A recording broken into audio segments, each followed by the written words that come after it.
Hi everyone, hope you're doing well. This is Maro. Today, World of Warships posted a question and answer Q&A note on their development blog regarding the upcoming Commander skill rework. Now, if you're anything like me, perhaps so far you've also chosen to not burden yourself by yet another significant change to the game. Procrastination, especially for things that I don't enjoy, comes far too easily to me. But with the latest post and the fact that the Commander skill rework is going live in just a few weeks with 10.0, I decided to take a closer look at the upcoming changes. Why is Wargaming making these changes and how will these changes affect me? So, first, let me go over the changes. Note, this is not a comprehensive list of changes. There's been a lot of content on this already. The Little White Mouse World of Warships CC a while back has made a great guide on this already. You can find it on the World of Warships forums. I'll post a link below for you in case you want to check it out. Now, what I'm doing here is a lot more limited, very high level, and perhaps somewhat selfish. So let's start with this morning's Q&A. The first question was, why wasn't there a more comprehensive testing of the upcoming skill rework? And the Wargaming's answer was, the test would not yield decisive results because there are way too many ships for players to test. Players don't take the testing environment seriously. They don't care if they win or lose. And the results will be skewed, and you don't even have enough players to care to go into testing for it to be representative. They also add that they had a closed test and have shared the proposed changes well in advance to get our feedback. Now, I'm mostly paraphrasing, not quoting, so don't hold me to it. I'm posting a link to the site if you want to check it out. Conclusion, it will be tested on the live server once 10.0 rolls around. Could have Wargaming done it differently? The Borg CV rework had a separate test. One could argue that did not mitigate the disaster. In my opinion, players would be curious to see how the new skills work and would have been interested in testing it out. Would that be enough? I don't know, but it would be more than Wargaming has now. In addition, there was a whole separate mode added to the game to test the sub implementation. Surely something like that could have been done on a more limited basis. You don't have to test all the ships. You could limit it to a tier or two. In any case, it would appear that Wargaming thought it's not worth the effort or the cost to implement it, either in a testing environment or as a separate mode in the game. We can only hope that this doesn't turn into a disaster, but as far as doing everything you can to try to minimize the potential for this to explode in all of our faces, let's just say that Wargaming has decided to play this one out without the detonation flag. So, brace yourselves. The second question was, why make such a big change to the game? And the answer here is that this will give players an opportunity to play the same ship differently, as the build will fundamentally change the characteristics of the ship. Some skills are not meant for all ship classes.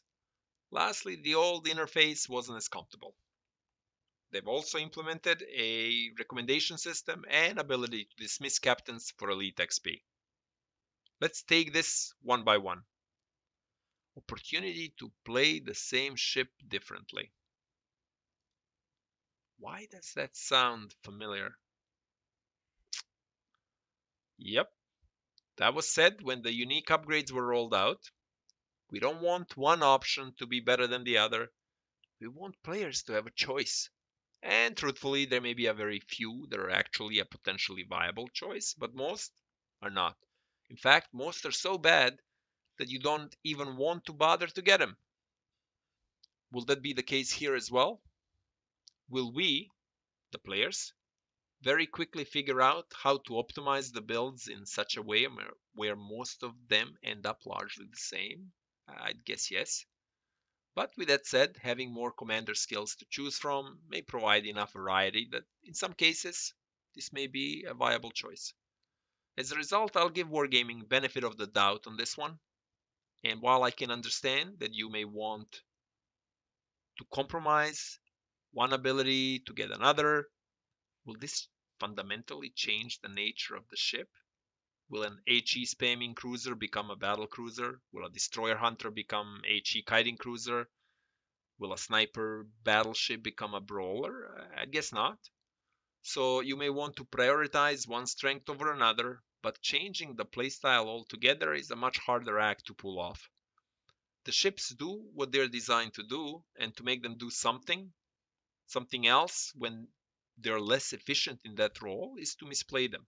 I mean, don't get me wrong, I do it all the time. But when I do it, it's not intentional. It's not my play style. It's probably because I messed up or I don't know how to play the ship or something like that. All right, so enough of that. Let's move on. The next question is, why have you removed the ability to use credits to retrain commanders? So you have a commander for Lightning. Now you finished your grind. You got Jutland. You want to use the same commander.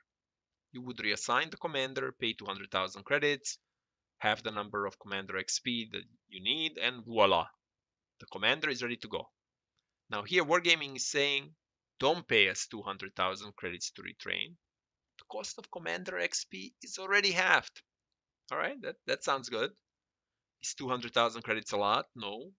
But not spending it if I don't have to is also good. So yes, I'll gladly take it. Next, how much XP will I need to get to a 21 point captain? As part of the rework, the captains will top out at 21 points instead of 19 currently. And you'll need an incremental, and I'll be ready for this, 1.2 million commander XP to turn a 19 point captain into a 21 point captain. Wargaming is pretty direct in communication on this one. Progression is the basis for our game. And here, the 1.2 million of XP is equivalent to a 17 point captain. So effectively, you'll need a brand new 17 point captain to get that experienced 19 point captain to a 21 point captain. But what? There's more? According to Wargaming, your 19 point commanders are still strong and don't lose any efficiency in the battles. Really? Really, Wargaming? Okay. And lastly, to help you get there faster, Wargaming will give you an additional 5% XP bonus. Like with credits, I'll take it. Still, an additional 1.2 million XP leaves a bad taste. A 17 point captain from scratch? That's a lot. I know progression is the basis for the game, but that doesn't mean that you should move goalposts whenever you feel like it. All of us are playing, grinding, and wargaming should be a little more creative in how you go about setting new goals for us to grind. Instead, let's just revisit what you've already done, and I will just ask you to do more of it now because, well, the game is about progression, and if you have nothing to do, you will not play. So why don't we ask you, grind a new 17 point captain for each of your 19 point captains? I mean, that's a pretty big ask.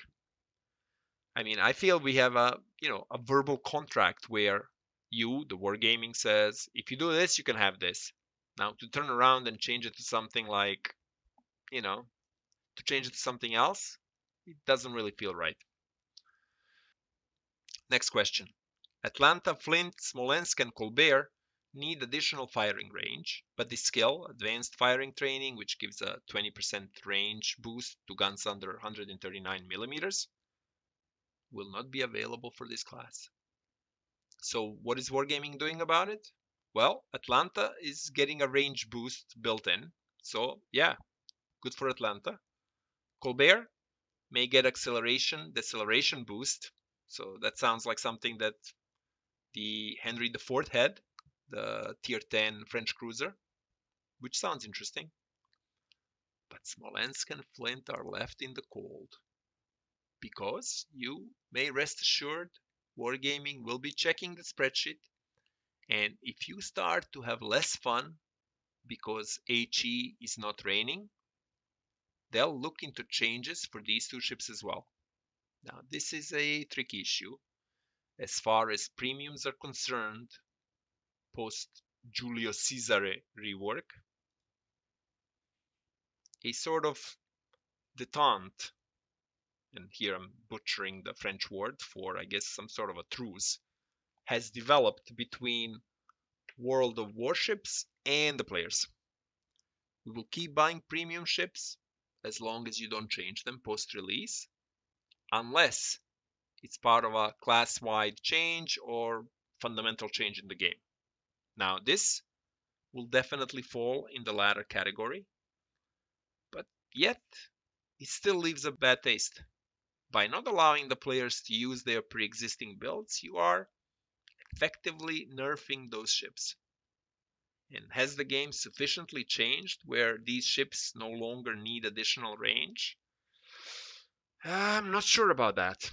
In fact, one of the other questions directly talks to this point. The question is, are you encouraging long-range gameplay by adding the marksman skill? Now, marksman skill is the new battleship skill that gives a 10% boost to gun accuracy when the battleship is not spotted. So you're in a light cruiser doing, what light cruisers like to do, but the battleship, which is not spotted, is now capable of landing more big hits and increasing the likelihood of a very quick trip back to the port for you. Wargaming's response to this is some players prefer this playstyle and they want to give them means to further enhance it. And this is my favorite part here. They go on to say, and here I am quoting, besides, we're also adding new options for aggressive builds.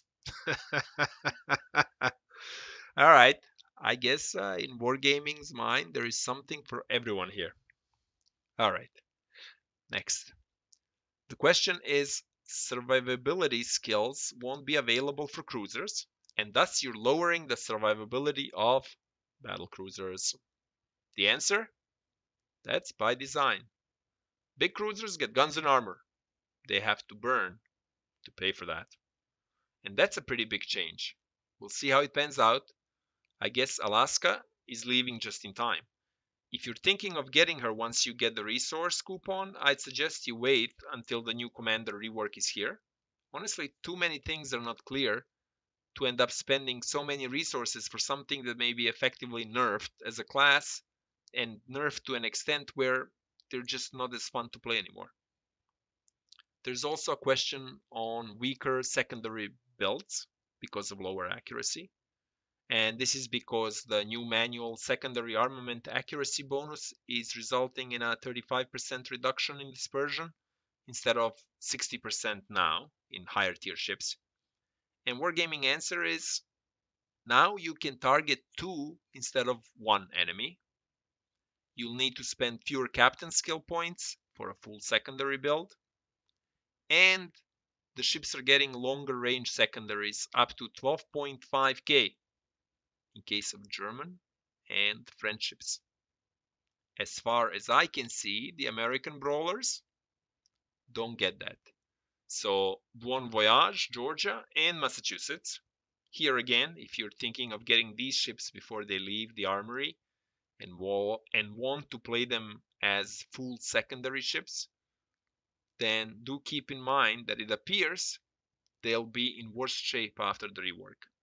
Ohio will also be in the same boat as the 2 US battleships that are leaving.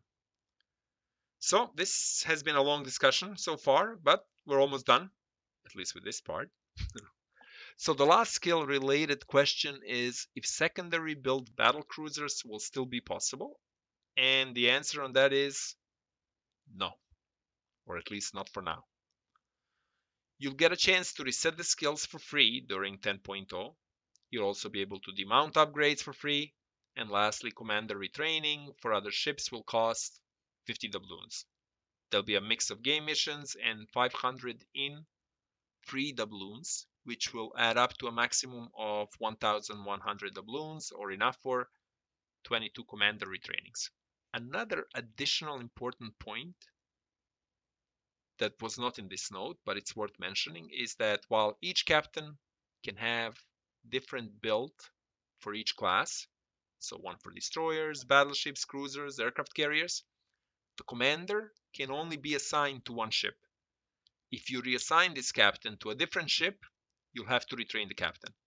So, for example, the captain is for gearing. You want to use his cruiser build on Des Moines. You'll have to retrain the captain. If you're talking premiums, then you're good to go. And with that, we come to an end on what was included in the Q&A post. Now, why is Wargaming doing this? And now everything that follows is purely my speculation. I have no data or evidence to support any of it. So please take it as that. They say to give us an opportunity to change how we play the ships we have and make them more customizable. Now, putting that aside, are there other motives at work here? Or is this really a player-driven change? If I had to think about what the players are most vocal about, I admit the commander skill rework does not really show up on my list. Does it mean it's not important? No, not at all. But why now and why change so much? There are a lot of discussions about the health of the game, player churn, maximizing profit. And these are general discussions in wake of different recent controversies and not a fact. Obviously, again, this is mostly speculation, as Wargaming is not telling and we don't know. But I'd offer a few things that perhaps we all can agree. And if we don't, please let me know. First of all, Wargaming is a company that needs to provide a return on capital to its shareholders or shareholder, depending if it's privately or publicly owned. Given that this is a free-to-play game, it cannot sell the game to the players. It has to incentivize the players to spend money on in-game items. So what are those items? Well, in World of Warships, you can buy a premium ship. It offers certain benefits. Perhaps the ship is slightly better than the free tech ship. Allows for faster or cheaper generation of in-game currencies such as Commander XP, free XP, credits, so on. You can buy boosts to how quickly you grind through the game to get to better ships, better commanders. As the game is centered on progression, Wargaming has an incentive to always come up with more things for players to grind, i.e. progress, so that they are more incentivized to keep spending money in-game to get there faster. Now, there's been a lot of speculation that the game is struggling or Wargaming is greedy, so they're more aggressive in getting more money out of the game. Given the amount of content that Wargaming continues to put in the game in terms of new lines, new ships, I don't really find it plausible that the game is struggling. Why would you continue to spend money on a product that's failing? If anything, I'd expect the opposite. Greedy? I think what we call greedy is just higher margins, higher profitability. One way to be more profitable is to either grow revenue or cut costs. Given that I have excluded cutting costs, given the content additions to the game, that leaves me with revenue growth. Obviously, to get higher revenue, sales, whatever you want to call it, you need to either have more players, have existing players spend more, or a combination of the two. Another popular speculation is that Wargaming doesn't care about the existing players as they've already spent the money. They're after the new players. But to me, a lot of recent changes seem directed to the existing players. The whole research bureau is predicated on having players who have a lot of ships to grind more to get things by replaying the ships they already have. As part of that, they'll need premium time, flags, signals, in-game currencies, etc. You're trying to make sure that your existing players don't just play their premiums without having to spend anything. You're creating new content for them by effectively making them replay the old ships, replay the level, replay the game. I'd argue that the Commander rework does the same. It takes the existing players and makes them use a lot more of their Commander XP, which creates a need to spend more to get more of it faster. To me, it seems the game is not adding new players fast enough, hence CVs and subs, maybe trying to expand the base, to show growth, and you need mechanisms to get more out of your existing player base. Now, the change, as much as I don't like it, is not entirely bad. You need to make sure the game is still relevant to your player base, especially if you have a lot of players that have already spent so much time in the game and are starting to lose interest. But obviously, that's also a double-edged sword. In pursuit of growth, you're changing the game in ways good and bad. I believe Flambass, another World of Warships CC, who's having his own crisis of confidence in the game, he said that he feels that the game lacks overall vision of what it wants to be. And you can see how all of these changes may have a negative effect on the game that we're currently playing. The fact that we may not like the end result may not mean that Wargaming was not successful, as long as they achieve the growth they seek. I don't want to begrudge Wargaming for looking to grow their revenue. Any company or entrepreneur would do the same. The end product may not be the game we want to play, but it appears Wargaming is willing to risk it to get to where they're going. So with that, what does all of this mean for me? It's really hard to tell. First, don't spend the money on ships that you think you want to play now because you may regret it in a matter of weeks. Hold on to your cash until it's clear where we are. A lot of the skills are conditional, if unseen, higher accuracy, and so on. And this is adding a whole other layer of complexity to the game, and we have no clue how the game is going to look after it's all said and done. Lots of ship classes that are good or OP may end up not being so afterwards. My suggestion? Try to play a little when you can. I've seen surprisingly few CVs lately in Tier 9. I hope I didn't just jinx myself. I'm waiting for the Snowflake event. And then, with 10.0, I anticipate a huge mess for a few months at least on the back of this rework. Have a backup game in mind if things spin out of control and you need a break. And with that, we come to the end of this video. I hope it was informative.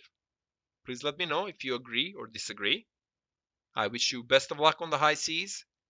Maro, out.